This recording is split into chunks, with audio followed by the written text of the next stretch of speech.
There is a moment in Friends that I keep coming back to, and I think it reveals something about this show that almost nobody has ever named directly. Joey is sitting with Chandler. Something is wrong with Chandler. Not dramatically wrong, not the kind of wrong that announces itself, the quiet kind. And most of the people around them are accepting the impression at face value. And Joey notices. He does not say anything complicated. He does not deliver a speech about emotional availability or name the problem with clinical precision. He just sits closer. He makes some food.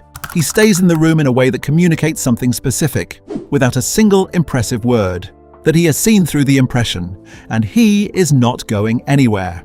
And Chandler, who spent most of the show building elaborate defenses against exactly this kind of witnessing, lets him. This scene has always been played as an example of Joey being a good friend. A sweet moment, the lovable, simple guy showing his heart.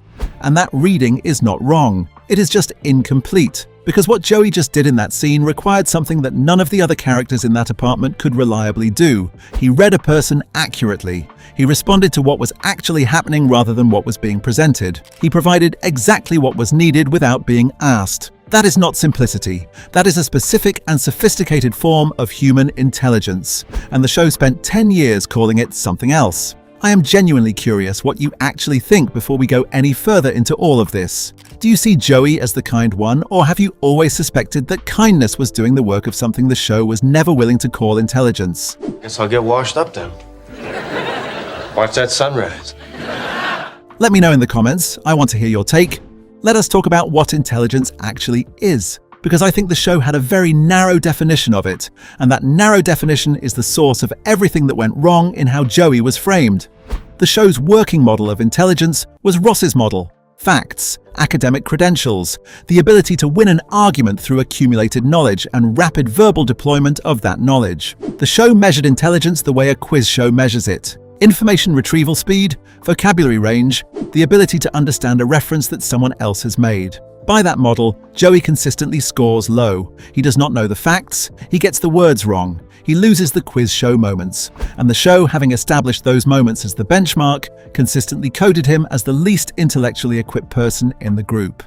But here is what I want you to do before we go any further. I want you to genuinely sit with the quiz show model for a moment, because I think understanding why it fails as a measure of intelligence is the key to understanding everything about Joey. The quiz show model of intelligence, the one the show operates on, is fundamentally backwards. It measures the output of intelligence rather than the process. Knowing a fact is not intelligence. It is the result of intelligence applied to the task of learning and remembering a fact. And that particular task is one of the least important things a human brain does on a daily basis. The tasks that actually matter are not quiz show tasks, the ones that determine whether a person can sustain relationships, navigate conflict, understand what someone needs, make decisions that hold up. So, who would you rather have kissing you, me or Chandler? Oh, good point. Yeah.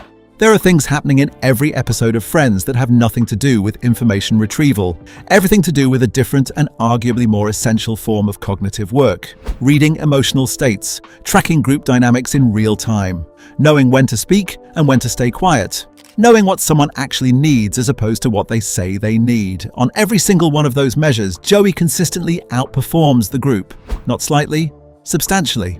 But here is what that model completely misses. There is something else I want to say about how Joey processes words and facts, specifically because I think the prevailing interpretation is backwards. When Joey uses the wrong word or confuses a fact, the show codes this as failure, as the system crashing, the gap in his intelligence revealing itself. But there is another way to read exactly the same data. The wrong word is not evidence of a broken system, it is evidence of a system that made a different choice about what to optimize for. Joey does not prioritize the storage and retrieval of linguistic and factual information. His cognitive resources are invested elsewhere.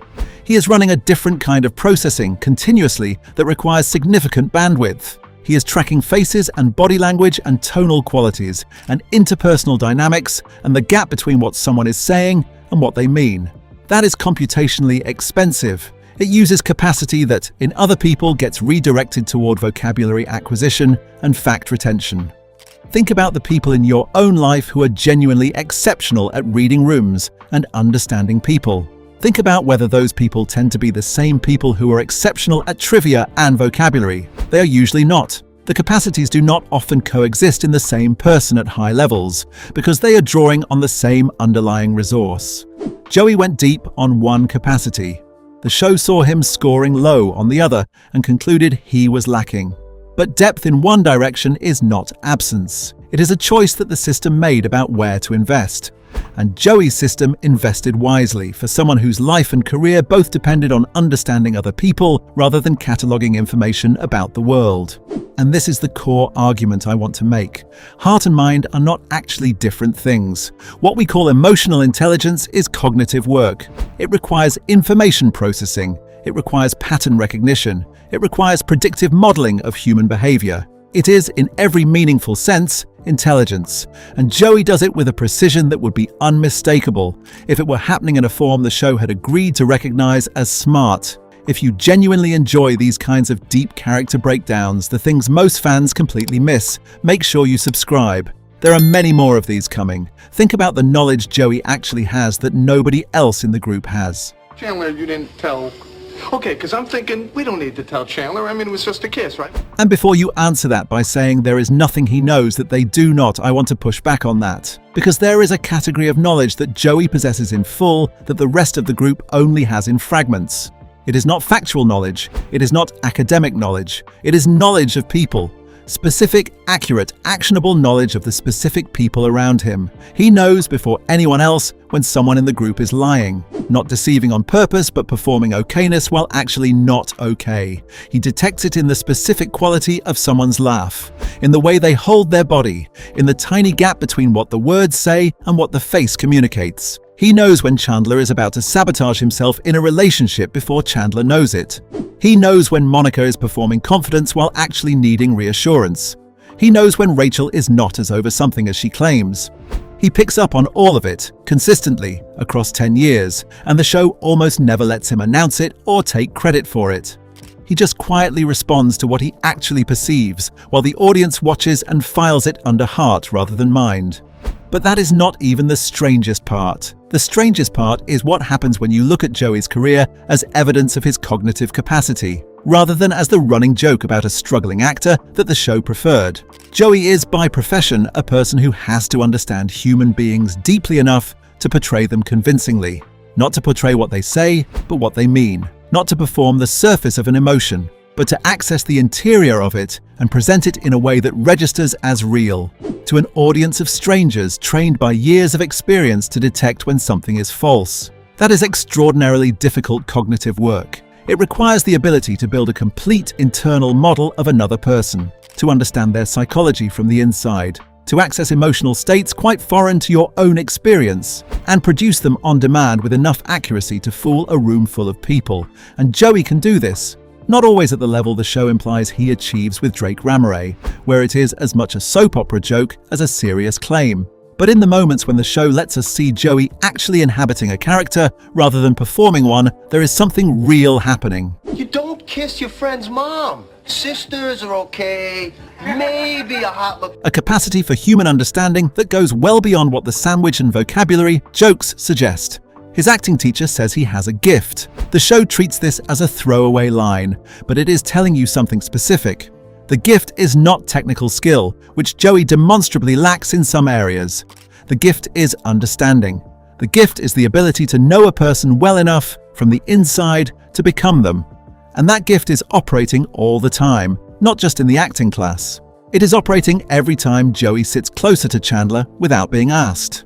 Every time he reads Rachel's face and adjusts his behavior in response to what he actually sees there. Every time he knows before anyone else does which way a situation in the group is about to go. And then I notice something that almost nobody really talks about. Something that I think is the clearest evidence of all. Look at the decisions Joey makes across 10 years of the show. Not the decisions that get played for comedy. The actual choices with actual consequences that reveal what he actually values and how he actually reasons. He breaks up with Janine, a woman he has been genuinely and enthusiastically pursuing because she says something unkind about Monica and Chandler. He does not agonize over this. He does not weigh it against how much he liked Janine. He makes a clean decision from a clear value system, and he acts on it immediately. He keeps the secret of Monica and Chandler's relationship for months, across multiple groups of friends who are all directly asking him what he knows.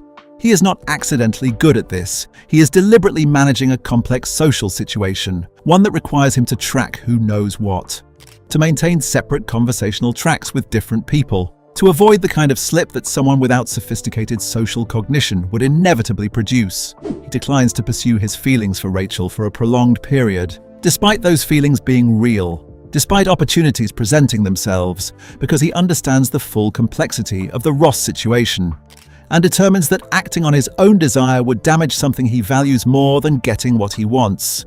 You don't own a TV. What's all your furniture pointed at? Each of those decisions required genuine cognitive sophistication, risk assessment, value prioritization, social modeling, the ability to hold competing considerations in mind simultaneously and arrive at a conclusion that honors the full complexity of the situation. These are not the decisions of someone who does not understand things. These are the decisions of someone who understands things quite well and chooses accordingly. Here is the contradiction that I think sits at the very center of Joey Tribbiani, the one that the show embedded without ever fully examining. Joey is the character most consistently mocked for being simple, and Joey is also the character the show most consistently trusts with its most emotionally complex situations.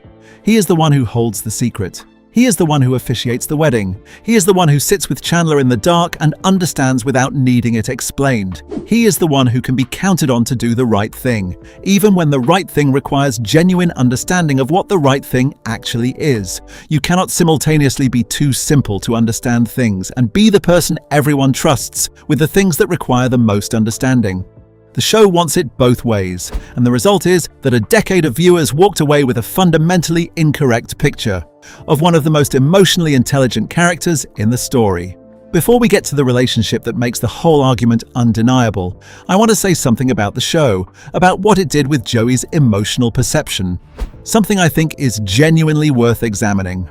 Every time Joey demonstrates that he has read a situation or a person with unusual accuracy, the show's framing suggests it was simple or accidental. He happened to be in the right place. He happened to say the right thing. The word lucky gets implicitly applied to what is, if you pay attention, a pattern of consistently accurate perception.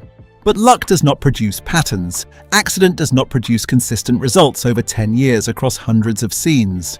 What produces consistent results across 10 years is a skill, and the show, by framing each instance of Joey's perceptiveness as isolated and lucky, avoided having to name what the underlying skill actually was. Think about what it would have required to say out loud that Joey is perceptive, or emotionally intelligent, or that his understanding of human beings operates at a level that outpaces everyone else in the group. It would have required the show to restructure its entire taxonomy of who is smart and who is not. It would have required Ross to be right about some things and not the smartest person in every room. It would have required the comedy to find a different shape. The show preferred the easier path. It kept the taxonomy intact. It kept the sandwich jokes. It kept calling the same quality heart when it appeared in Joey and intelligence when it appeared in Ross or Chandler or anywhere else. Now let us talk about the relationship that I think makes the whole argument undeniable. Joey and Chandler. These two men are, on the surface, completely mismatched. You don't own a TV. What's all your furniture pointed at? Chandler is verbally sophisticated, academically accomplished by the standards of the group, and deeply defended. Joey gets words wrong, misses references, and is about as defended as an open window on a warm day. And yet theirs is the deepest friendship in the show, deeper than Ross and Chandler, despite their longer history, deeper than Monica and Rachel, despite their shared domestic life. The show consistently demonstrates that Joey understands Chandler in a way that nobody else in the group fully manages, including Monica. Think about what that requires. Chandler's defense system is elaborate and sophisticated. He is specifically good at making people feel that they have connected with him when actually he has redirected the connection into a joke. Most people in the group accept the redirect and move on. Joey does not accept it. He sees past it. He responds to what Chandler is actually feeling rather than to the performance Chandler is putting on top of it. That is perceptual sophistication. That is a form of social intelligence that Chandler's own verbal intelligence, which is genuinely considerable, could not detect or overcome. Joey simply saw through it because Joey's particular form of intelligence operated in a register that Chandler's defenses were not designed to block. And the thing that is genuinely remarkable about this is that Joey did not use that perception to make Chandler feel exposed. He used it to make him feel seen. That is the difference between having a sophisticated understanding of another person and knowing how to deploy that understanding in a way that helps them. Joey manages both simultaneously, consistently across 10 years in a friendship that is one of the most enduring and sustaining things either character has. This is also where the turning point in the whole argument comes into focus. The box. Chandler spending Thanksgiving in a box because Joey asked him to, as an act of contrition for kissing his girlfriend. The show plays this as a funny premise, the increasingly absurd spectacle of Chandler in a box, apologizing in the most dramatic and uncomfortable way possible. But look at what Joey actually did there. He did not simply punish Chandler. He created a specific ritual of repair that both of them could participate in. It gave Chandler a way to demonstrate genuine remorse, and gave Joey a way to receive it without a complicated conversation about feelings that neither of them would have found easy. That is therapeutic intelligence. That is an understanding of how human beings process wrongdoing and repair relationships that is more sophisticated than most people develop in a lifetime. Joey intuited that Chandler needed to do something, not just say something, and he created the conditions for that to happen. And the show called it a comedy premise.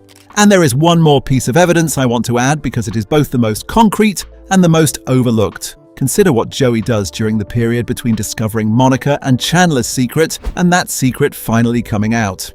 This is a period of weeks or possibly months across multiple episodes, and during that time, Joey is required to do something that looks simple from the outside and is actually quite demanding. He has to maintain his normal behavior with Monica while knowing, normal behavior with Chandler while knowing, normal behavior with Ross, Rachel, and Phoebe, none of whom know, while also knowing. He has to have conversations in mixed groups where the secret is relevant. So, this is my bra. And contribute without ever accidentally confirming or denying the thing he is holding. That requires a specific kind of cognitive discipline. You have to track in real time who in the room knows what. You have to filter your spontaneous responses through a model of what each person's information state is. You have to produce output that is simultaneously honest and concealing. Not lying, not revealing, at the same time, consistently. Most people, if you ran this experiment on them, would slip within a few days. The information pressure would find a release valve. Someone would ask a question that pushed at the edges of what could be answered without revealing, and the filter would fail. Joey does not slip, for weeks, across multiple groups, under genuine social pressure, including direct questioning, including moments of genuine intimacy with the people he is keeping the secret from. That is cognitively sophisticated behavior. That is not something you do by accident or by virtue of being too simple to understand the weight of what you are holding. Let me talk about one more thing before we get to the end, because I think it is important and it usually gets missed.